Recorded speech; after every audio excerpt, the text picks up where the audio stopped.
போதை கலாச்சாரம் இல்லாமல் ஆட்சி செய்த தமிழன், தமிழக முதலமைச்சர் பச்சை இந்த மண்ணில பிறந்த மகத்தான முதல்வர்கள் வாழ்ந்த நாடு தமிழ்நாடு. அப்பேற்பட்ட நாட்டிலிருந்து 8 முதலமைச்சர் இளவெடுத்தவங்க இவங்க என்னைக்கு வந்தாங்களோ, நான் ஸ்டாலினாக இருக்கட்டும், எடப்பாடியா இருக்கட்டும், ஓபிஎஸ் இருக்கட்டும், அது ஜெயலலிதாவா இருக்கட்டும், கருணாநிதியா இருக்கட்டும், யாரா இருந்தாலும் நான் என்ன சொல்றேன், இவங்க எல்லாமே தொடர்ச்சியாக செய்ததன் விளைவாக தமிழ்நாடு மதுகுடிப்போர் விழிப்புணர்வு சங்கம் கட்சி கொடி இல்லாத கிராமங்கள் இருக்கலாம், கட்டிங் போடாத கிராமங்கள் கிடையாது. நாங்கள் கோட்டரில் கை வைத்தால் தான் யாரும் கோட்டையிலே கொடியேற்ற முடியும். நீ கொடி பிடிக்கணும்னாலும் இங்க கோட்டரை கொடுத்தா தான் கொடி பிடிக்கிறதுக்கு வருவான். கோஷம் போடுறதுனால இன்னைக்கு எந்த கட்சியில எல்லா கட்சியிலையும் அப்படி ஸ்லீப்பர்ஸ் எல்லாம் எல்லா கட்சியிலையும் இருக்கான். தமிழ்நாடு டாஸ்மார்க் மதுப்பிரி, நீ திராவிட கட்சி நீ இனத்தை வளர்த்து விட்டியோ, நீ போலி பார்களை திறந்தாலும் சரி, போலி டாஸ்மாக் கடை திறந்தாலும் சரி, பாஜக, தேமுதிக, பாமக, அந்த அக்கா இந்த அக்கா எந்த அக்கா எங்கோடு கூட்டணி வச்சாலும் டாஸ்மார்க் மதுப்பிரியர்கள் யாரு கை காட்டுகின்றார்களோ அவர்கள் தான் இந்த 2024 பாராளுமன்றத்தை நோக்கி அங்கே செல்ல முடியும். அனைத்து கட்சிகளும் தேர்தல் நேரத்திலே மூச்சு பிடிச்சு மதுவை ஒழிப்போம், போதை ஒழிப்போம் என்று பொய் வாக்குறுதிகளையும் இந்த பேமாளி வேலைகளையும் செய்வார். அவர்களுக்கு நன்றி சொல்லி இந்த பாராளுமன்ற தேர்தல் பாட்டுல் பிரியருடைய தேர்தல், பார்ப்பிரியருடைய தேர்தலாக அமையும். நாங்கள் காட்டுகின்ற வேட்பாளர் தான் பாராளுமன்றத்தை நோக்கி செல்வார்கள். எத்தனை தொகுதியில் போட்டியிட போறீங்க? ஏங்க இவ்வளவு நேரம் மூச்சு பிடிச்சு பேசுறேன். எத்தனை தொகுதி? 40 நான் எங்க தானங்க, அது பாண்டிச்சேரியில இருந்து நீங்க எந்த தொகுதி எடுத்தாலும் நாங்க இல்லாம நீ கோட்டு பிரியாணி கொடுக்காம நீ கூட்டத்தை கூட்டிடுவியா? நீ கெப்பாசிட்டி சாயந்தரம் 6 மணிக்கு மேல, மதியம் 12 மணிலேருந்து நைட்டு 10 மணி வரைக்கும் பாருங்க, இல்ல 12 மணிக்கு நைட்டு 10 மணிக்கு மேல விடிய விடிய போய் பாருங்க. எந்த தொகுதியிலே மன்சூர் அலிகான் நின்றாலும் தமிழ்நாடு மதுகுடிப்போர் விழிப்புணர்வு சங்கம் வேட்பாளரை நிறுத்தாது. 150 ரூபா கொடுத்து அவன் சரக்கு அந்த டாஸ்மார்க் கூடிய அவன் குடும்பத்தை பொழப்புக்கு அவனுக்கு ஒரு 10 ரூபா கொடுத்துட்டு ஒருத்தர் வாங்குறான்னா அவனே சங்கத்துடைய உறுப்பினர். அப்படியே பாருக்கு வந்து பாட்டுக்கு மேலே எக்ஸ்ட்ரா கொடுத்து, அங்கே தண்ணி பாட்டுக்கு மேலே எக்ஸ்ட்ரா கொடுத்து, அங்கே ஊறுகாய்க்கும் முட்டைக்கும் சிக்கனுக்கும் வடக்கு அதிகமாக கொடுத்துட்டு மொத்தத்திலையும் அங்கே கொடுத்துட்டு வெளியில் வராம்பாரு. அந்த பார் உரிமையாளர் 7 இடத்துல நான் பிழை கேட்காம்பாரு. இதெல்லாம் போலி பார் நடத்துகிறான். இதில் அங்கே இருக்கிற எல்லாமே எங்கள் டாஸ்மார்க் மதுப்பிரியர் தான். ஏன்னா இது பகுத்தறிவு பூமி. பக்தியிலே பகுத்தறிவு ஊட்டிய தந்தை பெரியார் வழி இருந்த பாட்டில் பகுத்தறிவு ஊட்டக்கூடிய செல்லப்பாண்டின பின்னாடி வர்றதுக்கு கோடிக்கணக்கான பேர் தயாராகிட்டாங்க. எங்களுக்கு பார்களே அரசியல் பயிற்சி பட்டறை. இது வரைக்கும் அங்கே குடிச்சிட்டு போனோம்னா குடும்பத்தில் போய் கும்மாங்குத்து அவங்க எங்களை அடிக்க எங்களை அவங்க அடிக்க அந்த மாதிரி தான் இருந்தது. இப்போ நாங்கள் கோட்டையை நோக்கி யோசிக்க ஆரம்பிச்சிட்டோம். அது இந்த செங்கோட்டை சாட்சி கோட்டை கிடையாது, டெல்லி செங்கோட்டையை நோக்கி நாங்கள் தயாராகிட்டு இருக்கோம். ஒரு ஹோட்டல் வச்சு 10 மணிக்கு மேலே 11 மணி வரைக்கும் கடையை வச்சுருந்தாங்கன்னா உடனே கன்னிமிக்க காவல்துறை போய் கட்டுப்படுத்தி கடையை மூடுறான்றான். டீ கடை வச்சுருந்தானா மூடுறான்றான். அவன் ஏதோ பொழப்புக்கு ஏதாவது டாஸ்மாக் பார்களில் போய் சரக்கை விற்காதன்னு அரசாங்கத்தில் கொள்கை முடிப்படி 12லேருந்து 10 மணி நேரம் தான் நடக்குதுன்னு ஏதாவது ஒரு எம்எல்ஏ சொல்லட்டும், இல்லை ஒரு காவல்துறை கட்டுப்பாட்டில் இருக்க சொல்லட்டும். ஏங்க பாட்டுக்கு மேலே 10 ரூபா எக்ஸ்ட்ரா வாங்குறான், அது கண்ணுக்கு தெரிஞ்சது, அங்கே அவனை பிடிக்க மாட்டேங்க. நீ மது நாட்டுக்கு வீட்டுக்கும் கேடு என்ன மயிருக்கு, அது நாட்டுக்கே கேடுன்னு தெரியுது. பிறகு என்ன மயிருக்கு அதை விற்க? டாஸ்மார்க் மதுப்பிரியர் தான் வருமானம் கொடுக்க 50,000 கோடி இதை வச்சு தான் நாங்கள் ஆட்சி செய்கிறோம்னு சென்ற ஆட்சியிலே இருந்த வீரமணியாக இருக்கட்டும், ராஜேந்திர பாலாஜியாக இருக்கட்டும், இன்றைய அமைச்சர்கள் வரைக்கும் அந்த வருமானத்தை வச்சு தான் நாங்கள் பொழப்புல நிதியை திரட்டுறோம்னு வெக்கம் இல்லாமல் சொல்கின்ற காலத்தில் அந்த குடும்பத்துக்கு நீ என்ன பண்ண போற? இந்தியாவிலேயே எல்லா கவர்னரும் எல்லா மாநில முதல்வர்களையும் சொல்லி எல்லா மாநிலத்திலையும் ஆந்திரா, கர்நாடகா, உத்தரப்பிரதேசம், மத்திய பிரதேசம், பீகார், ஒரிசா எல்லாத்துலையும் எதுவுமே கிடையாது, போதைப் பொருளே கிடையாது, மது கலாச்சாரமே கிடையாது. அங்கே உள்ள கவர்னரும் அங்கே உள்ள முதலமைச்சரும் இணக்கமாக பேசி அங்கே எல்லாம் முடிச்சிட்டாங்களா? இதெல்லாம் ஊரறிஞ்ச ரகசியம். தமிழ்நாட்டு மட்டும் கிடையாது, இந்திய அளவில் நீ உத்தரப்பிரதேசத்தில் எடு, பஞ்சாபில் எடு, குஜராத்தில் எடு, அங்கே வந்து தனியார் அங்கே துறைமுகத்தில் வந்து இறங்கின போதைப் பொருள்கள் எவ்வளவு? இது என்னமோ போய் நேற்று நீங்கள் கேள்வி கேட்க ஏதோ எடப்பாடி போய் மனு கொடுத்துட்டு கவர்னரை பார்த்து தமிழ்நாட்டில் போதை கலாச்சாரம் அதிகமாகிவிட்டது தடுக்கணும்னு கவர்னர் உடனே பள்ளி கல்லூரிகள் கைது செய்யப்பட்டிருக்கின்ற சாதிக்கு எடப்பாடி முதலமைச்சராக இருந்த பொழுது 2019 கைது இருக்க அவர், நான் சொல்லல, அவரே சொல்றாரு பேட்டியில் சொல்ல 13ல் 2019 12 வழக்கு இருக்குங்காரு. 2019 வழக்கு 13 அது ஜெயலலிதா, அது வந்து இப்போ ஜெயலலிதா ஆட்சி. அப்போ உன் ஆட்சியிலேயே அவன் 10 ஆண்டு காலத்தில் பக்குவமாக அவன் தொழில் பண்ணியிருக்கிறான். நாங்கள்லாம் போராடி இருக்கமே, செத்தானே சசி பெருமாள் உண்ணாமலை கடையிலே தமிழ்நாட்டிலே மது கலாச்சாரம் சீரழிகிறது என்று தவிச்சாரே. ஜெயலலிதா முன்னாடி கத்தி கதர்னாரு, கருணாநிதி முன்னாடி கத்தி கதர்னார், கடைசியில் உண்ணாமலை கடையில் போய் செத்தாரே. அன்னைக்கு என்ன நீ மயிரப்படுங்க? இந்த பாரத பிரதமர் வந்து அனைத்து மாநிலங்களையும் கூப்பிட்டு அனைத்து கவர்னர்களையும் கூப்பிட்டு நீ கண்ட்ரோல் பண்ணிக்க முடியல. இன்னைக்கு தேர்தலுக்காக தேர்து நீங்க சொல்ற மாதிரி தமிழ்நாட்டில் ஒழிச்சாச்சு, போதைப் பொருளை கட்டுப்படுத்திடுறாங்கன்னு வைங்க. பாண்டிச்சேரியில் ஏன் செத்தா 6 வயசு குழந்தைய கஞ்சா குடிச்சிட்டு பண்ணானே, அங்க பாஜக ஆட்சி இருக்குல்ல, அங்க கவர்னர் தமிழிசை சவுந்தரராஜன் இருக்காங்கல்ல, இந்த செத்த உடனே நடவடிக்கை எடுத்து மூட. நீ சொல்லு, இன்னைக்கு வெள்ளை அறிக்கை விட சொல்லு, இந்த அக்கடி நீ சொல்லியாக நான் கேட்கிறேன். எங்க ஆளு அதிமுகவை சார்ந்தவர் யாருமே பார் நடத்தல, வெள்ளை அறிக்கை விட சொல்ல முடியுமா? வெள்ளை அறிக்கை விட தயாரா? விஷ்ணுகாலே திமுக ஏதோ ஒரு பொறுப்பு வச்சிருக்கான உடனே அவனை குறை சொல்றேன்னா, நீயும் அதை செஞ்சிருக்கிற, நீயே வாக்கு செய்தியில சொல்ற. 2019 அவருக்கு மேல வழக்கு இருக்குன்னு தெரியுது இல்ல? அன்னைக்கு நடவடிக்கை எடுத்திருந்தா இந்த அளவுக்கு வந்திருக்காது. இன்னைக்கு பாராளுமன்ற தேர்தல் வருது, ஏதோ ஒரு அண்ணாமலை ஒதுக்கம் பேசுறாரு, மது போதை. இன்னைக்கு மத பிரியர்கள் எல்லாம் அங்கே மக்களவைக்கு சென்று விட்டார்கள். பல நடிகர்கள் இருந்தாலும் அதில் மிகச்சிறந்த நடிகராக விஜயை பார்க்கின்ற, அவர் நடிகராக பார்க்கவில்லை, அவர் அரசியல் தலைவருக்கு தகுதியான தலைவராக தன்னை இப்பொழுது நிலைநிறுத்தி விட்டார். நிச்சயமாக தமிழ்நாடு மதுகுடிப்போர் விழிப்புணர்வு சங்கம் 2026 அவருக்கு துணையாக நிற்கும். அவர் முதல்வராவதற்கு நாங்கள் துணையாக நிற்போம். அக்னி நியூஸ் நேயர்களுக்கு வணக்கம். தற்போது நம்முடைய நேர்காணலில் இணைந்திருப்பவர் தமிழ்நாடு மதுகுடிப்போர் விழிப்புணர்வு சங்கத்தின் தலைவர் செல்லப்பாண்டி அவர்கள் இணைந்திருக்கிறார். சார் வணக்கம். வணக்கம். தமிழ்நாடு போதை மாநிலமாக மாறிவிட்டது என்று பல்வேறு அரசியல் கட்சிகள் குற்றச்சாட்டுகளை வைத்து வராங்க. குறிப்பாக ஆளுநர் பள்ளி கல்லூரிகளில் போதைப்பொருள் அதிகமாக புழங்கிவிட்டது, எனவே பெற்றோர்கள் மிக கவனமாக இருக்க வேண்டும், காவல்துறையினர் பள்ளி வளாகங்களிலேயோ கல்லூரி வளாகங்களிலேயோ போதைப் பொருட்கள் இல்லை என்பதை உறுதி செய்யணும் அப்படின்ற ஒரு சுற்றறிக்கையை வெளியிட்டிருக்காங்க. இது எப்படி பார்க்குறீங்க? அதாவது இந்தியாவிலேயே போதை இல்லா மாநிலமாக இருந்தது இந்தியாவிலேயே தமிழ்நாடு தான். இந்த தமிழ்நாட்டில் 1971க்கு முன்பு வரை சுப்பராயலு, குமாரசாமி ராஜா, ஓமந்தூரா ரெட்டியார், பக்தவத்சலம், பேரறிஞர் அண்ணா, பெருந்தலைவர் காமராஜர் 8 முதலமைச்சர்கள் எந்தவித மது போதை கலாச்சாரம் இல்லாமல் ஆட்சி செய்துவிட்டு அற்புதமான ஆட்சி. அதுவும் அவங்க ஆட்சி செய்ததெல்லாம் ஒருங்கிணைந்த சென்னை மாகாணம். ஒருங்கிணைந்த சென்னை மாகாணம் என்று சொன்னால் தமிழ்நாடு, கேரளா, ஆந்திரா, கர்நாடகா, பாண்டிச்சேரி, இந்த அனைத்து மாநிலங்களையும் சேர்ந்து சென்னை மாகாணத்திலே முதலமைச்சராக இருந்த 8 முதல்வர்கள், நான் சொன்ன முதலமைச்சர்கள் எல்லாம் எந்தவித அதுக்காக இந்த போதையை வைத்து நாங்கள் நிதியை திரட்ட வேண்டிய அவசியமில்லை. அப்படி அது அண்ணாலாம் அப்போ சட்டமன்றத்தை சொன்னார், மதுவினால் வரக்கூடிய வருமானம் குஷ்டரோகி கையிலே கிடைக்கக்கூடிய வெண்ணெயை நக்குவதற்கு சமம் என்று சொன்னார். அப்பேற்பட்ட அற்புதமான இந்த தமிழ் மண்ணிலே பிறந்த தமிழ்நாட்டை சார்ந்த முதல்வர்கள் அந்த போதையெல்லாம் ஆட்சியை செய்துவிட்டு பொறுப்பாக ஒப்படைத்து விட்டு சென்றார்கள். ஆனால் அதற்கு பின்னாடி வந்த கருணாநிதி, எம்ஜிஆர், ஜெயலலிதா, ஓபிஎஸ், இபிஎஸ், ஸ்டாலின், இன்று வரைக்கும் இன்றைய காலகட்டத்தில் உள்ள ஒரு 8 முதலமைச்சர்களை எடுத்துக்கொண்டால் அந்த அண்ணாவளியிலே சொல்லக்கூடிய திராவிட கட்சிகள் கள்ளச்சாரை ஒன்றை ஒழிப்பதற்காக இவர்கள் 2003 சில்லறை விற்பனையை துவங்கி, நாங்கள் சரக்கோட விலை அதிகமாக வைத்து விற்றால் அதை வாங்குவதற்கு முடியாமல் அப்படியே ஒழித்து அதாவது மது கலாச்சாரம் குறைந்து விடும் என்று சொல்லி இன்றைக்கி 450 வகையான மதுபான வகைகளை டாஸ்மாக் கடையில் விற்றுக்கிட்டு இருக்கிறாங்க. சாதாரண குடி தண்ணின்னா தண்ணி தான். அதே மாதிரி ஒரு கள்ளச்சாரம் அந்த ஒன்றை ஒழிப்பதற்கு 450 வகையான டாஸ்மாக் சரக்குகளை வச்சு 23 மதுபான ஆலைகளை தமிழ்நாட்டில் உருவாக்கி கள்ளச்சாராயம் அதிகமாக குடித்தா ரொம்ப பாதிப்புகள் அதிகமாக.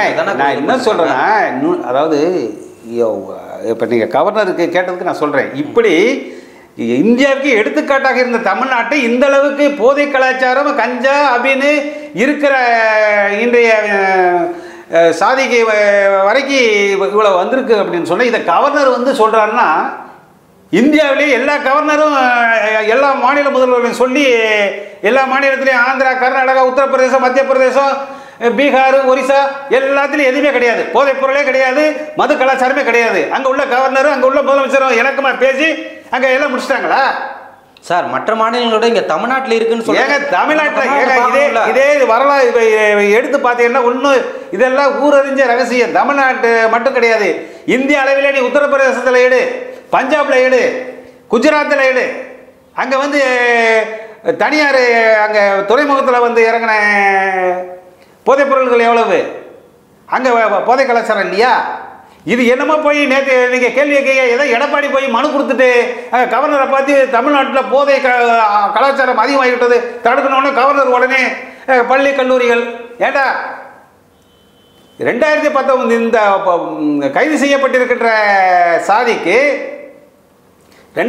எடப்பாடி முதலமைச்சராக இருந்த பொழுது 2019 கைது இருக்க அவர் நான் சொல்லல அவரே சொல்றாரு பேட்டியில் 13 2019 12 வழக்கு இருக்குங்காரு 2019 வழக்கு 13 அது ஜெயலலிதா அது வந்து இப்போ ஜெயலலிதா ஆட்சி அப்போ உன் ஆட்சியிலேயே அவன் 10 ஆண்டு காலத்தில் பக்குவமாக அவன் தொழில் பண்ணியிருக்கிறான் அப்பயே நீ வந்து சாத்தாங்குளத்தில் சாகடிச்ச 2 பேரை அதை மாதிரி இவரை கண்ட்ரோல் பண்ணியிருந்தால் நீ அந்த நாங்கள்லாம் போராடி இருக்கமே செத்தானே சசி பெருமாள் உண்ணாமலை கடையிலே தமிழ்நாட்டிலே மது கலாச்சாரம் சீரழிகிறது என்று தவிச்சாரே ஜெயலலிதா முன்னாடி கத்து கதர்னாரு கருணாநிதி முன்னாடி கத்து கதர்னார் கடைசியில் உண்ணாமலை கடையில் போய் செத்தாரே அன்னைக்கு என்ன நீ மயிரப்படுங்க இப்போ இல்ல அது என்னன்னா என்னமோ இன்னைக்கு பாராளுமன்ற தேர்தல் வந்திருக்குங்கிறதுக்காக உடனே ஒரு எடப்பாடி போய் கவர்னர்கிட்ட மனு கொடுக்காரு அவர் உடனே பள்ளி கல்லூரிகள் ஏண்டா தமிழ்நாடு ஸ்டாலின் ஆட்சி அமைச்சோன்னே 2022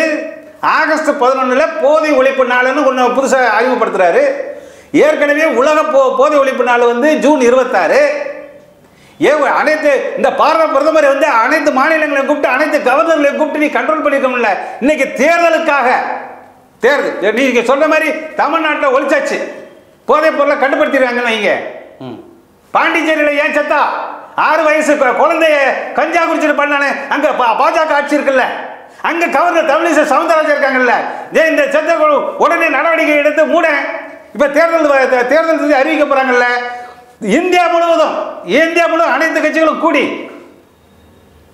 போதை அதாவது மது கலாச்சாரமே கொரோனா காலத்தில் 100 நாள் 3 மாசம் காஷ்மீர் முதல் கன்னியாகுமரி வரைக்கும் எங்கேயுமே மது கடைகளை திறக்கக்கூடாதுன்னு பிரதமர் உத்தரவிட்டார்ல தேர்தல் தேதி அறிக்கை இப்போ போதை கலாச்சாரம் தமிழ்நாடுல எல்லாமே ஆயிடுச்சுல சொல்லு இந்தியா முழுவதுக்கும் தமிழ்நாடு தான் தலைமையகமா இருக்கு அப்படின்னு குற்றச்சாட்டு அந்த மாதிரி அதெல்லாம் அதாவது யார் சொல்றது ஏங்க சொல்றவே யோக்கியமாங்க அதைத்தாங்க திரும்ப கேட்கேன் ஆட்சியில இதே ஸ்டாலின் வந்து சட்டமன்றத்துக்குள்ள குட்கா சரத்தை எடுத்துட்டு அந்த பாக்கெட் எடுத்து வந்து காமிச்சார்ல அதெல்லாம் எதிர்கட்சியா இருக்கும்போது பண்ணாங்க ஏங்க அது நான் என்ன சொல்றேன் சொல்லக்கூடியவன் நீ தவறு சொல்றேனா நீ யோக்கியமா இருந்தியா இந்த ஜாபர் சாதிக் இருக்கார்ல அவர் வந்து பொது ஆளா வேற ஏதோ ஆளா இருந்திருந்தா ஒரு தனிப்பட்ட நபரா இருந்திருந்தா இப்போ அரசு மீது எந்த குறையும் சொல்லக்கூடிய விஷயம் வந்திருக்காது ஆனா அவர் வந்து திமுகவுல முக்கிய பொறுப்புல இருந்திருக்காரு அதனால தானே அரசாங்கத்துக்கு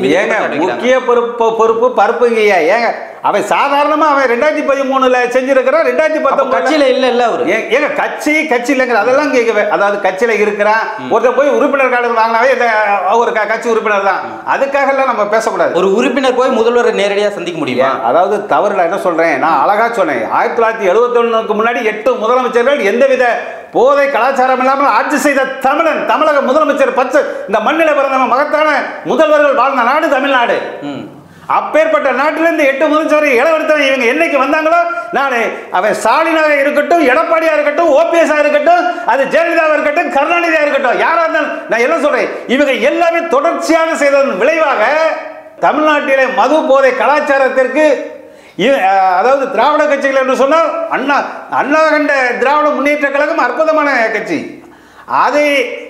அதை பின்பற்றி வருகின்றவர்கள் அண்ணாவை நம்ம குறை சொல்ல முடியாது அவர் சொன்னாரே கையில வெண்ணையை குஷ்டரோகியில் இருக்கக்கூடிய வெண்ணையை நக்குவதற்கு சமம் தாய்மாருடைய சிந்துகின்ற கண்ணீரை நான் எனக்கு சகிக்காது நான் அந்த பாவத்தை செய்ய மாட்டேன்னு சொன்னவர் பேரறிஞர் அண்ணா அவர் கட்சியை வைத்துக் கொண்டு அதில் பிழைப்பு நடந்து கொண்டிருக்கின்ற இவங்க செய்கிற இதுக்கு இந்த மது போதை கலாச்சாரத்துக்கு இன்றைய ஆட்சியாளர்களும் பொறுப்பு எதுக்கு சென்ற ஆட்சியாளர்கள் தான் பொறுப்புங்கிறத நான் சொல்ல வரேன் இன்னைக்கு ஏதோ கவர்னர் போய் லெட்டர் கொடுத்துருக்காங்க ஏங்க நாளைக்கு இதே எடப்பாடி நாளைக்கு 12ஆம் தேதி நாளைக்கு செவ்வாய்க்கிழமை மனித சங்கிலி நடத்துறாரு போதை விழிப்புணர்வு சங்கிலின்னு நீ சொல்லு இன்னைக்கு வெள்ளை அறிக்கை விட சொல்லு இந்த அக்கடி நீ சொல்லியாக நான் கேட்கிறேன் எங்க ஆளு அதிமுகவை சார்ந்தவர் யாருமே பார் நடத்தல வெள்ளை அறிக்கை விட சொல்ல முடியுமா வெள்ளை அறிக்கை விட தயாரா அப்ப எல்லாருமே நடத்திட்டு இருக்காங்க நான் இப்ப கேட்கற சொல்றேன் நீ கேள்வி கேட்கறீங்க பத்திரிக்கை நீ கேளு நான் நாளைக்கு போய் கேள்வி கேளுங்க ஐயா நீங்க மனித சங்கிலி போதை ஒழிப்பு நாள் நடத்துற தமிழ்நாட்டில் அதிமுகவை சார்ந்த யாருமே டாஸ்மார்க் பார்கள் நடத்தவில்லை அப்படின்னு வெள்ளை அறிக்கையோட சொல்லு முடியுமா? அப்படி நீ யோக்கியனாக அறிஞர் அண்ணாமலையில வந்த திராவிட கட்சிகள் நீ நாளைக்கு சொல்லு. அதை விட்டு போட்டு நான் மனித சங்கிலி சேர்க்கிறேன், மயிறு சங்கிலி நடத்துறேன். ஏன்னா நீ பாரு, உங்க ஆதரவு நடத்துவேன் ஒரு விஸ்டிகார்டு திமுக ஏதோ ஒரு பொறுப்பு வச்சிருக்கான உடனே அவனை குறை சொல்றேன்னா நீயும் அதை செஞ்சிருக்கிற. நீயே வாக்கு செய்தியில சொல்ற 2019 அவருக்கு மேல வழக்கு இருக்குன்னு தெரியுது இல்ல? அப்பவே நீ காய அடிச்சிருக்க வேண்டியானே. சாத்தாங்குளத்தில் ஏதோ ஒரு சின்ன கொரோனா காலத்தில் தொழில் பண்ணிக்கிட்டு இருக்கிறவன் செல்வன் கடையை வச்சிருந்தவன் கூட ஒரு 10 நிமிஷம் கடையை திறந்துட்டானே, அவனை குனிய வச்சு அப்படி மகனையும் அந்த குத்தி அவனை சாகடிச்சிங்க. ஏன்டா போதைப் பொருள் அந்த அளவுக்கு இருந்தவனை சாகடிச்சு அன்னைக்கு நடவடிக்கை எடுத்திருந்தா இந்த அளவுக்கு வந்திருக்காது. இன்னைக்கு பாராளுமன்ற தேர்தல் வருது, ஏதோ ஒரு அண்ணாமலை ஒதுக்கம் பேசுறாரு, மது போதை போய் பாண்டிச்சேரியில் செய்ய உன் கூட்டணி ஆச்சிருக்கு. உத்தரப்பிரதேசத்தில் மது கடையில் மூடி வச்சிட்டியா, மகாராஷ்டிராவில் மூடி வச்சிட்டியா? இது இந்த அற்பத்தனமான அரசியல்வாதிகளுடைய ஒரு இந்திய மக்கள் மீதும் தமிழக மக்கள் மீதும் அக்கறை இல்லாத இது பச்சோந்தி அரசியலை செய்து கொண்டிருக்கின்ற ஒரு பாதகமான செயலை செய்யக்கூடிய அரசியல் தலைவர், ஒரு கீழ்த்தரமான அரசியல் தலைவர்களுடைய நிலைப்பாட்டில் தான் இருக்கு. அதனால இவங்க சொல்றதுல நீங்க இன்றைய ஊடகவியலாளர்கள் இதெல்லாம் எவனுக்கு யோக்கியதே கிடையாதுங்க.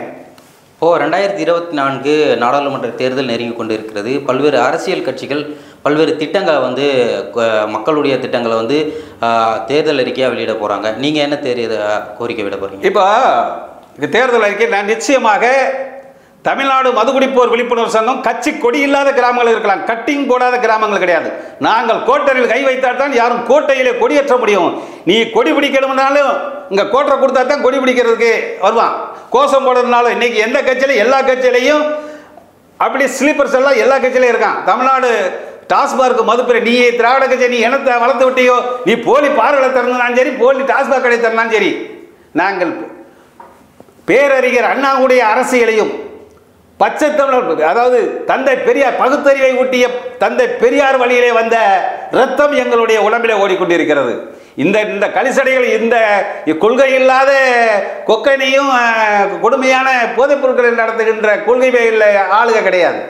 தந்தை பெரியாருடைய சிந்தனைகளையும் பேரறிஞர் அண்ணாவுடைய சிந்தனைகளையும் ஏற்றிய தமிழ்நாடு மதுகுடிப்போர் விழிப்புணர்வு சங்கம் வருகின்ற பாராளுமன்ற தேர்தலிலே நாங்கள் தனித்து தான் போட்டியிட போகின்றோம்.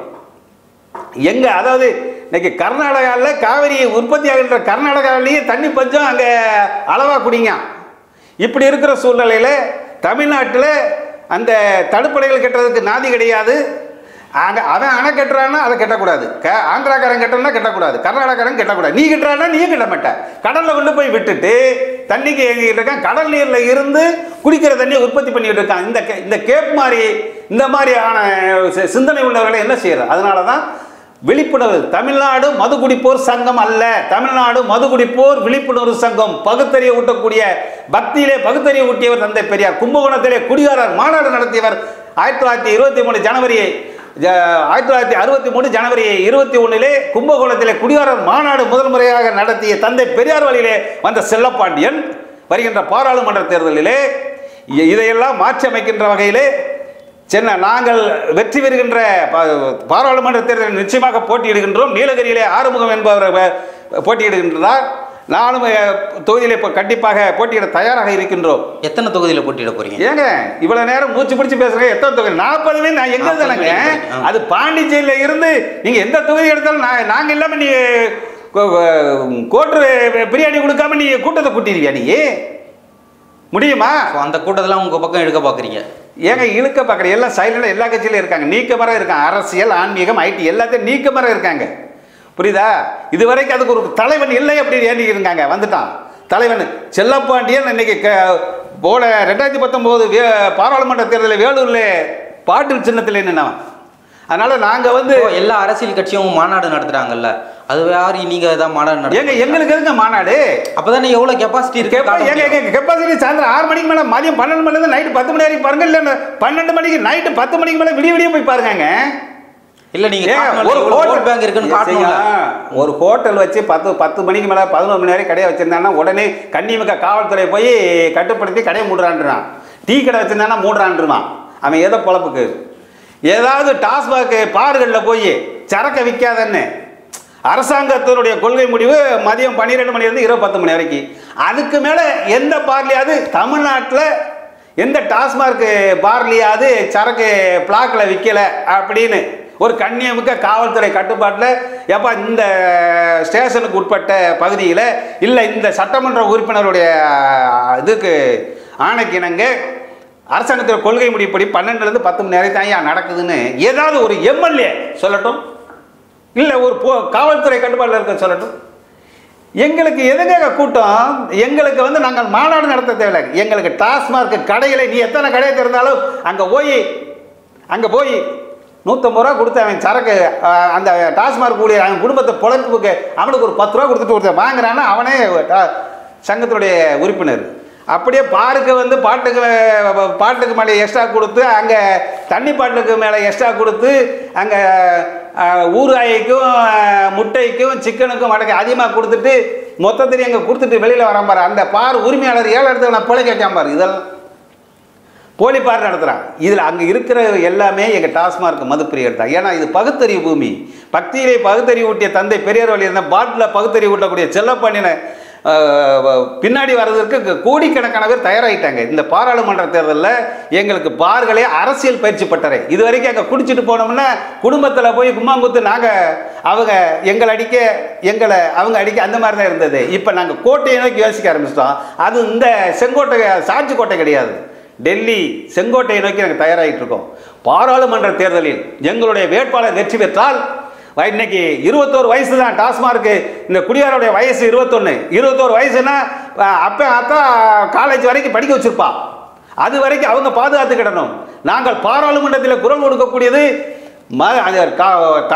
இந்தியா முழுவதும் மதுக்கடைகள் நடைமுறைப்படுத்துகின்ற மாநிலங்களில் 30 வயசாக்கணும். ஏன்னா அவன் 21 வயசில் டிகிரி முடிக்கான், 23 வயசில் வேலை கலைவான், 27 வயசில் கல்யாணம் முடிப்பான். ஆக அவன் 30 வயசுக்குள்ளே ஒரு குடும்பஸ்தன் ஆகிற வரைக்கும் டாஸ்மாக் கடைக்குள்ள அவனுக்கு அனுமதி கிடையாது. 30 வயதாக ஆக்க வேண்டும். அதே மாதிரி தமிழகத்தில் விவசாயிகளுக்கு பயன்படுத்தக்கூடிய குடிநீரை மண்ணில் அவங்க மதுபான ஆலைகளுக்கு தேவையான குடிநீரையோ இந்த கூல்ட்ரிங்க்ஸுக்கு தேவையான குடிநீரையோ இங்கே எடுக்கக்கூடாது. அது விவசாயத்திற்கு மட்டும்தான். நீ கூல்ட்ரிங்க்ஸை தயார் பண்ணு, இல்லை குடிக்க மதுபானம் தயார் பண்ணல கடல் நீர். நீ மெரினா கடற்கரையில் இருந்து கன்னியாகுமரி வரைக்கும் தூத்துக்குடி வரைக்கும் நீ அந்த கடலோர பகுதியில் கடல் நீரை எடுத்து நீ மதுபானம் தயார் பண்ணிக்கோ. அதற்கு பாராளுமன்றத்தில் ஒரு இந்த வயதை 30 ஆக்க வேண்டும். இந்தியா முழுவதும் கடல் நீரிலிருந்து மதுபானங்களை தயார் பண்ண வேண்டும். அதே போல் ரெட் லைட் ஏரியா. இன்னைக்கு ஒரு சிறுமி பாலியல் இது பண்ண ஒரு ஒருத்தன் தொட்டான் அப்படின்னா அவனுடைய புத்தி அங்கே சொல்லி முடிஞ்சது. அப்போது நல்ல குடும்பத்து பெண்கள் அவங்க செவனின்னு போயிட்டு இருக்கிற இந்த மது கலாச்சாரம் எந்தெந்த மாநிலங்களில் இருக்கிறதோ, இன்னைக்கு மேற்கு வங்காளத்தில் இருக்குன்னா அங்கே ரெட் லைட் ஏரியா இருக்குது. பாம்பேயில் உத்தரப்பிரதேசம் நீ எடுத்துக்கிட்டுங்க, மத்திய பிரதேசம் எடுங்க. அப்போது ஒரு போதையை நீ திரிக்கக்கூடிய மாநிலங்களிலே நல்ல குடும்பத்தை சேர்ந்தவர்கள் சீரழிகின்றார்கள். ஆகவே அந்த கலாச்சாரம் ஓய வேண்டும் என்று சொன்னால் இந்த மாதிரி கற்பழிப்பு தேவையில்லாத இது முடிக்கணும்னு சொன்னால் அதுக்குன்னு தனியான ஒரு ரெட் லைட் ஏரியா மாதிரி ஒதுக்கி பாலியல் தொழிலை அரசாங்கம் அங்கீகரிக்கணும். ஏங்க இந்த டெல்லியில் ரெட் லைட் தமிழ்நாட்டில் அங்கீகரிக்கணுமா? தமிழ்நாட்டில் நாங்கள் சொல்கிறேன், நாங்கள் பாராளுமன்றத்தில் இந்தியா முழுவதும் ஏங்க மம்தா பானர்ஜி ஆளுகின்ற மேற்கு வங்காளத்தில் இருக்குது, உத்தரப்பிரதேசத்தில் இருக்குது, மும்பையில் இருக்குது. எல்லா கடையும் நீ தான் குடிச்சுக்கே வச்சு இருக்கிறவன போதையில் சீரழியை வச்சிருக்க, போதைப் பொருளை சீரழியை வச்சுட்டு மது போதையில் சீரழிச்சு அவன் என்ன செய்வான்? அப்போ நீ ஒன்று இதை ஒழிச்சா அவன் ஒழுக்கமாக குடும்பஸ்தனாக இருப்பான்.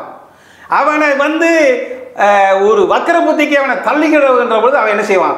அப்போ ஏதோ நல்ல குடும்பத்தில் உள்ளவங்களையும் தெருவில் போகிற நல்ல குடும்ப பெண்கள், அதாவது தாய் தகப்பு யார் பார்க்காம அந்த கலாச்சார சீரழியை உருவாக்கக்கூடிய இந்த சூழ்நிலையில் அதற்கென்று நான் இதை ஊக்கப்படுத்துகிறேன்னு சொல்லலை. இந்த மது கலாச்சாரத்தை ஒழித்தால் நான் எங்களுடைய இலக்கு மது விலக்கு, அதில் மாற்று கருத்து கிடையாது. அது வரைக்கும் நீ அதனால விளைகின்ற இப்போ தமிழ்நாடு மது குடிப்போர் விழிப்புணர்வு சங்கம் மதுவை குடிக்க சொல்லுதா இல்லை குடிக்க கூடாதுன்னு சொல்லுதா? ஏங்க நான் குடிக்க சொல்றது குடிக்க சொல்லனா அரசாங்கம் சங்கம் இப்போ ஒரு சங்கம் அமைக்கிறாங்கன்னா ஒரு தொழிலாளர்களுக்கு நல்லது செய்யணும் அப்படின்னு அமைப்பாங்க. அதுபோல் தமிழ்நாடு மதுக்குடிப்போர் விழிப்புணர்வு சங்கம் அவங்களுக்கு வந்து அவங்கள குடிக்க சொல்லுதா இல்லை குடிக்க யாரு நாங்கள் எங்க குடிக்க சொல்ல நான் எவ்வளவு சங்கம் தொடங்கிறதுக்கான காரணம் குடிக்க அதாவது தான் சொல்கிறேன்ல இந்த கேடுகட்ட மானங்கெட்ட ஒரு இந்த திராவிட கட்சிகள் அண்ணா காலத்திற்கு பின்பாக வந்தவர்கள் தொடர்ச்சியாக போதைப் பொருளாக இருக்கட்டும் மது கலாச்சாரமாக இருக்கட்டும் இதை வளர்த்ததன் விளைவாக இன்றைக்கி தமிழ்நாட்டில் கிட்டத்தட்ட 61% பேர் இருக்காங்க. நான் போய் குடிக்கிறேன்னா நான் என்னை போய் குடிச்சிட்டு வந்து எங்கள் அப்பா அத்தா காசு கொடுக்கல, என் பொண்டாட்டி காசு கொடுக்கல. அவங்க என்ன பாவம் செஞ்சாங்க? இந்த குடியினால் குடிக்கிறவனை வந்து குடிக்காமல் திருத்துறதுக்கு வந்து அவன் தனி மனித உரிமை, அதை தடுப்பதற்கு கிடையாது. அதே நேரத்தில் இவங்க நான் சொன்னேன் இரவு ஹோட்டல் நடத்துகிறவன் ஒரு அவங்கள கூட தடுத்துருவாங்க, திருட்டுத்தனமாக விற்கிறத தடுக்க மாட்டா கண்ணியமிக்க காவல்துறை இருக்குது. இப்படி சூழ்நிலையில் இன்னைக்கு டாஸ்மார்க் கடைகளை மூட வேண்டும் என்று போராடினால் அவனை தூக்கி குண்டாசில் விடுறோம், அவனை தூக்கி கைது பண்ணுறான். நல்ல விஷயத்துக்கு போராடுகின்ற அதை கலெக்டரோ யாரும் போய் அவங்ககிட்ட மனு கொடுத்து இந்த கடை பொதுமக்களுக்கு இடையூறாக இருக்குது, கோயில் பக்கத்தில் இருக்குது, பள்ளிக்கூடத்து பக்கத்தில் இருக்குது, மூடுங்கன்னு சொன்னால் அதுக்கு நாதி கிடையாது. அதுக்கு பல போராட்டம் நடத்தி அவன் அந்த சமூக ஆர்வலர் வந்து நொந்தே சாக வேண்டிய நிலைமை இருக்கு. அப்படி இருக்கும்போது இந்த மதுவினால் சீரழியக்கூடிய மதுவினால் விதவைகளான பெண்கள், அனாதையாக்கப்பட்ட குழந்தைகள், ஆதரவற்ற பெற்றோர்களுக்கு இந்த மது விற்பனை உள்ளவரை இந்த மதுவினால் பாதிக்கப்பட்டவர்களுக்கு குடிபோதை மறுவாழ்வு மையங்கள் வேணும். எய்ம்ஸ் மருத்துவமனை மதுரையை திறக்கணும், அது முழுக்க மதுவினால் பாதிக்கப்பட்டவர்களுக்கான குடிபோதை மறுவாழ்வு மையங்களாக குடியால் பாதிக்கப்பட்ட மட்டுமே அந்த மருத்துவமனை இருக்கணும். இன்னைக்கு குடிக்கிறவன் குடிக்காதவன் எல்லாமே போய் கீழே ஜிஹெச்சில் போய் நிற்கிறான், ராஜீவ்காந்தி மருத்துவமனையில் கீழ்ப்பாக்கத்தில் போய் நிற்கிறான். அப்போ வேலைக்கு போகிறவங்களுக்கும் வேலைக்கு போகாமல் இந்த டாஸ்மார்க் மூலம் அரசாங்கத்துக்கு வருமானம் கொடுக்கக்கூடியவங்களும் போய் நிற்கிறாங்க. அதை ரெண்டாக பிரித்து விட்டு தனியாக மருத்துவமனை வேணும், இந்த குடி நோயாளிகளுக்கு குடிபோதை மறுவாழ்வு மையங்கள் வேணும். அந்த அரசாங்கத்திற்கு டாஸ்மார்க் மதுப்பிரிவு தான் வருமானம் கொடுக்க 50,000 கோடி, இதை வச்சு தான் நாங்கள் ஆட்சி செய்கிறோம்னு சென்ற ஆட்சியிலே இருந்த வீரமணியாக இருக்கட்டும், ராஜேந்திர பாலாஜியாக இருக்கட்டும், இன்றைய அமைச்சர்கள் வரைக்கும் அந்த வருமானத்தை வச்சு தான் நாங்கள் பொழப்பு நிதியை திரட்டுறோம்னு வெக்கமில்லாமல் சொல்கின்ற காலத்தில் அந்த குடும்பத்துக்கு நீ என்ன பண்ண போகிற? அந்த நீ மூடுனா நாங்கள் மூடிட்டு போகிறோம். அந்த டாஸ்மார்க் மதுப்பிரிவுடைய பாதிக்கப்பட்ட குடும்பங்களுக்கு அரசு வேலை வாய்ப்பில் முன்னுரிமை தரணும், அவங்களுக்கு ஒரு இன்சூரன்ஸ் போட்டு தரணும். அதே மாதிரி 2 வீலரில் வந்து குடிச்சிட்டு போகிறவன் யார், குடிக்காமல் போகிறவன் யார், எல்லாத்தையும் ஊத சொல்கிறான். அவன் கொடுக்குற ஊத சொல்கிறது எல்லாமே என்ன நோய் இருக்குன்னு எவனுக்கும் தெரியாது. மது அருந்திட்டு வாகனம் ஓட்டக்கூடாது. ஏங்க மது அருந்திட்டு ஓட்டக்கூடாது. அங்கே கடையில் போய் மதுவே விற்கக்கூடாதுன்னு சொல்லிட வேண்டியதானே. எங்கள் பாட்டுக்கு மேலே 10 ரூபா எக்ஸ்ட்ரா வாங்குறான், அது கண்ணுக்கு தெரிஞ்சது. அங்கே அவனை பிடிக்க மாட்டேங்க. நீ மது நாட்டுக்கும் வீட்டுக்கும் கேடு இல்லை, பிறகு என்ன மயிருக்கு அது நாட்டுக்கே கேடுன்னு தெரியுது, பிறகு என்ன மயிருக்கு அதை விற்க? கள்ளச்சாரம் குடிச்சிட்டு அவன் வரான், கள்ளச்சாரம் குடிச்சிட்டு வந்தாலும் நீ பிடிக்கலாம், கவர்மெண்ட் விற்கதான் அவன் குடிக்க, நீ மூடு அவன் மூடிட்டு போயிடுவான். இப்போ அதனால் அதெல்லாம் போட்டிருக்கேன்னா பிறகு எதுக்கே நீ அதை விற்கணும்? அதை போய் எங்கே காட்டுக்குள்ளேயே வச்சிருக்க, சுடுகாட்டு பக்கத்தில் வச்சிருக்கிற, அதை கொண்டு வந்து கோயில் பக்கத்துலேயும் ரயில்வே ஸ்டேஷன் பக்கத்துலேயும் பஸ் ஸ்டாண்டு பக்கத்தில் வச்சுக்கிட்டு தொடர்ச்சியாக திறந்துக்கிட்டு நீ சொல்கிறேன்னா இந்த கேப் மாதிரி வேலைகள் எல்லாம் நடக்காது. அதுக்கு ஒரு பகுத்தறிவு தந்தை பெரியார் மண்ணில் பகுத்தறிவை விழிப்புணர்வை ஏற்படுத்துவதற்காகத்தான் தமிழ்நாடு மதுகுடிப்போர் விழிப்புணர்வு சங்கம் அந்த விழிப்புணர்வோடு இந்த பாராளுமன்ற தேர்தலை சந்தித்து அந்த மதுவினால் பாதிக்கப்பட்ட குடும்பங்களுக்கும் அந்த மதுவிலிருந்து விடுவதற்கான வேலைகளைத்தான் இது செஞ்சு கொண்டிருக்கு. நீங்கள் கேட்குறீங்க எங்களுடைய இலக்கு மதுவிலக்குத்தான். ஆனால் அது மதுவிலக்கு நாங்கள் அரசியல் அதிகாரத்துக்கு வந்தால்தான் நான் சொன்னேன் அந்த 30 வயசுக்கு மேலே அப்படின்னு சொன்னால் இதுக்குள்ளேயே அந்த புதிய தலைமுறையினர் வந்து பாதுகாக்கப்படுவாங்க. அதுக்கப்புறம் 30 வயசுக்கு மேலே அவன் கல்யாணம் முடிச்சு ஒரு குழந்தை கையில் வந்ததுக்கப்புறம் அவன் குடிக்கணுமா இல்லை குடும்பத்தை பார்க்கணுமான்னு கோட்டரா குடும்பமானு பார்க்கும்போது அவன் எதை முடிவு பண்ணுங்கிறது முடிவு பண்ணிக்கலாம். அப்போ அவனுக்கு சிந்திக்க 30 வயசுக்கு மேலே தான் மது குடிக்கிறதுக்கே அந்த குரல் கொடுப்பதற்காகத்தான் பாராளுமன்றத்தை நோக்கி எங்களுடைய நாங்கள் பாட்டில் பிரியர்கள் பார் பிரியர்கள் போகிறோம். கண்டிப்பாக 2024 பாராளுமன்ற தேர்தல் இந்த இவங்க எத்தனை பாஜக தேமுதிக பாமக அந்த அக்கா இந்த அக்கா எந்த அக்கா எங்கோடு கூட்டணி வச்சாலும் டாஸ்மார்க் மது பிரியர்கள் யார் கையை காட்டுகின்றார்களோ அவர்கள் தான் இந்த 2024 பாராளுமன்றத்தை நோக்கி அங்கே செல்ல முடியும். நாங்கள் அதை சொல்ல கட்சி கொடி இல்லாத கிராமங்கள் இருக்கலாம், கட்டிங் போடாத கிராமங்கள் கிடையாது. அந்த அளவுக்கு இவங்களுக்கு நன்றி சொல்லணும். அதற்கு ஒரு தலைவனாக இன்னைக்கு மதுப்பிரியர்கள் பாதிக்கப்பட்ட குடும்பங்களுக்கான ஒரு தலைவனாக என்னை உருவாக்கியதற்கு அனைத்து திராவிட கட்சிகளுக்கும் நன்றியை சொல்லி அனைத்து கட்சிகளும் தேர்தல் நேரத்திலே மூச்சு பிடிச்சு மதுவை ஒழிப்போம் போதை ஒழிப்போம் என்று பொய் வாக்குறுதிகளையும் இந்த பேமாளி வேலைகளையும் செய்வார் அவர்களுக்கு நன்றி சொல்லி இந்த பாராளுமன்ற தேர்தல் பாட்டுல் பிரியருடைய தேர்தல் பார்ப்பிரியருடைய தேர்தலாக அமையும். நாங்கள் காட்டுகின்ற வேட்பாளர் தான் பாராளுமன்றத்தை நோக்கி செல்வார்கள். பாராளுமன்றத்திலே மிகப்பெரிய ஒரு அரசியல் மாற்றத்திற்கு இன்னைக்கு மதப்பிரியர்கள் எல்லாம் அங்கே மக்களவைக்கு சென்று விட்டார்கள். இந்த மதுப்பிரியர்களும் மக்களவைக்கு செல்ல தயாராக இந்த 2024 தேர்தல் அமையும் என்று இந்த அக்னி நியூஸ் வாயிலாக நான் தெரிவித்துக் கொள்கிறேன். சமீபத்தில் மன்சூர் அலிகான் ஒரு அரசியல் கட்சி தொடங்கினார். அதுக்கான நிகழ்ச்சியும் பல்லாவரத்தில் ஏற்பாடு செஞ்சு அதில் கலந்துக்கிட்டீங்க. என்ன மாதிரியான முடிவுகள்லாம் எடுத்தீங்க? அதாவது தமிழ்நாடு மதுகுடிப்போர் விழிப்புணர்வு சங்கம் மன்சூர் அலிகானுக்கு ஒரு ஆதரவு கொடுக்கிறது என்று சொன்னால் அவர் சரக்குங்கிற படத்தை எடுத்திருக்கிறார். அந்த சரக்குங்கிற படத்தை ஓட விடலை. யார்? இந்த திராவிட கட்சிகள், இந்த திமுக அரசு பயந்து கொண்டு அந்த சரக்கு படத்தை ஓட விடவில்லை. அவர் 4 கோடி ரூபாய் எடுத்து நஷ்டமாயிருக்கிறார். அந்த சரக்குடைய மொத்த படமே கதையை சங்கத் தலைவர் செல்லப்பாண்டியன் தான் அங்கே கதாநாயகன். மன்சூர் அலிகான் என்னுடைய கேரக்டர் தான் நடிச்சிருக்கிறார். நான் என்ன இன்னைக்கு கருத்துக்களை சொல்கிறேனோ அதை படமாக எடுத்து அழகாக இருந்ததை அதை தடை அந்த படத்தை ஓட விடாமல் யுத்துப்போன தியேட்டர்கள்லையும் அந்த படத்தை நீர்த்து போய் செய்ய வச்சிருக்கிறாங்க. ஓடிடியில் கூட ஓட விட மாட்டேங்க. அந்த மதுவினால் பாதிக்கப்பட்ட குடும்பங்களுக்காக மதுகுடிப்போர் விழிப்புணர்வு சங்கத்துடைய கொள்கைகளை அப்படியே எடுத்து படமாக எடுத்ததுனால தான் நான் பல்லாவரத்திலே போய் அவருக்கு ஆதரவு கொடுத்தேன். அவரோடு தான் இந்த பாராளுமன்ற தேர்தல் அவர் எந்த தொகுதியிலே மன்சூர் அலிகான் நின்றாலும் எங்கள் தமிழ்நாடு மதுகுடிப்போர் விழிப்புணர்வு சங்கம் வேட்பாளரை நிறுத்தாது. தமிழ்நாட்டிலே அவரை எதிர்த்து வேட்பாளரை நிறுத்த மாட்டோம். அவர் எந்த தொகுதியில் நின்றாலும் அவருக்காக நாங்கள் ஒட்டுமொத்த அந்த பகுதியில் இருக்க டாஸ்மார்க் மதுப்பிரியர்கள் அவர்களுடைய வெற்றிக்காக நாங்கள் பாடுபடுவோம். நீங்கள் நடிகர் விஜய் அரசியல் கட்சி தொடங்கினதற்காக பல்வேறு வகையில் நீங்கள் அவருக்கு ஆதரவாக பேசியிருக்கீங்க. அடுத்த முதல்வர் விஜய் தான் அப்படின்னு சொல்லிட்டு இருக்கீங்க. என்ன காரணம்? விஜய் கூட கூட்டணி? ஏன்னா விஜய் அவர் ஒரு பச்சை தமிழங்க. இந்த தமிழ்நாட்டை பிறந்தவர், வயசு பக்குவமான வயசு. அவர் எஸ் ஏ சந்திரசேகருடைய பையன். ஒரு கம்யூனிஸ்ட் சித்தாந்தம் ரத்தத்தில் ஒரு போராட்ட குணம் உள்ள தலைவன், வெற்றி கழகத்தினுடைய தலைவர் விஜய் அவர்கள். ஏதோ சும்மா ஏனதானன் வந்தால் அவருக்கு ஒரு இந்த தமிழ் மண்ணினுடைய தமிழ் மக்களுடைய அவலங்களையும் அதனுடைய பாதிப்புகளையும் உணர்ந்தவர். இந்த மண்ணிலே ஒரு சிறந்த ஒரு தமிழ் மண்ணிலே பிறந்த ஒரு பல நடிகர்கள் இருந்தாலும் அதில் மிகச்சிறந்த நடிகராக விஜயை பார்க்கின்ற அவர் நடிகராக பார்க்கவில்லை. அவர் அரசியல் தலைவருக்கு தகுதியான தலைவராக தன்னை இப்பொழுது நிலைநிறுத்தி விட்டார். அவர் எங்களுடைய கொள்கைகளை நான் சொன்ன வயசு 30 ஆக்கணும், மதுபான ஆலைகளை கடல் நீரில் இருந்தால் தயார் பண்ண வைக்கணும், குடிபோதை மறுவாழ்வு மையங்கள் திறக்கணும். அந்த பாதிக்கப்பட்ட குடும்பங்களுக்கு 2003 2024 வரை ஒரு 20 ஆண்டு காலம் இந்த மதுவினால் சீரழிந்து தாலி இழந்த விதவைகளான தங்கச்சிகளுக்கும் அந்த பிள்ளைகளுக்கும் வேலை வாய்ப்பிலே அரசு எப்படி சாதி வாரியாக கணக்கெடுத்த மாதிரி இந்த சரக்கு ரீதியாக பாதிக்கப்பட்டவர்களை கணக்கெடுத்து அவருடைய மறுவாழ்வுக்கு ஒரு நிவாரணம் தரக்கூடிய வகையிலே அவர் திட்டங்கள் தீட்டினால் நிச்சயமாக தமிழ்நாடு மதுகுடிப்போர் விழிப்புணர்வு சங்கம் 2026 அவருக்கு துணையாக நிற்கும். அவர் முதல்வராவதற்கு நாங்கள் துணையாக நிற்போம். நடிகர் விஜய் மதுகுடிப்போர் விழிப்புணர்வு சங்கத்துடைய கொள்கைகளை பின்பற்றணுமா? நிச்சயமாக எங்களுடைய கொள்கைகள் நான் சொல்லக்கூடிய கொள்கைகளை எல்லாமே ஏற்றுக்கொள்ளக்கூடிய தலைவன் எவனோ அது விஜயாக இருக்கட்டும், யாராக இருக்கட்டும்.